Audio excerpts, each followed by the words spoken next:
ஐயா எனக்கு எனக்கு ரெண்டு பிளேட் சாப்பிட்றதுக்கு. ஒரு பிளேட்ல ஆனியன் வேண்டாம் ஐயா. ஐயா ஒரு பிளேட்ல ஆனியன் வேண்டாம், ஒரு பிளேட்ல ஆனியனோட சரிங்களா? எப்பவுமே 50 ரூபாய்க்கு தான் பிரியாணி ஐயா. புரியலைங்க, பிரியாணி 10 ரூபாய்க்கு இருக்கா? 25 வருஷத்துக்கு முன்னாடி 10 ரூபாய்க்கு போட்டேன். அப்புறம் 5 வருஷத்துக்கு இருக்கும் 10 ரூபாய் ஏற்றினேன். ஏன்னா 20 ஆகி 30 ஆகி 40 ஆகி இப்போ 50 பண்ணி இப்போ 2 வருஷம் ஆச்சு. 2 வருஷம். ஆமா 2 வருஷம் ஆச்சு. அது மலையாள ஏறி போயிட்டு வடவாசில ஏறி போயிட்டு 50 ரூபாய் பிரியாணி நல்லா இருக்கு. அதான் நாங்க வந்து டேஸ்டா இருக்கு, நல்ல டேஸ்டா இருக்கும். ஆமா. இப்ப நாங்க அதை சாப்பிட்டு பார்த்துட்டு எப்படி இருக்குன்னு சொல்லிட்டு அதையும் ஒரு ரிவ்யூ போட்டோம் சரிங்களா?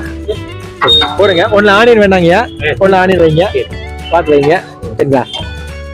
கிட்டத்தட்ட 26 வருஷமா அவர் வந்து பிரியாணி வந்து சமைச்சிட்டு இருக்காரு. அதாவது இப்ப விலைவாசி ஏறினால 5 வருஷத்துக்கு ஒரு டைம் தான் 10 ரூபாய் வச்சிருப்பாராமா. 5 வருஷத்துக்கு ஒரு டைம் தான் 10 ரூபாய் வச்சிருக்காங்க. 50 ரூபாய்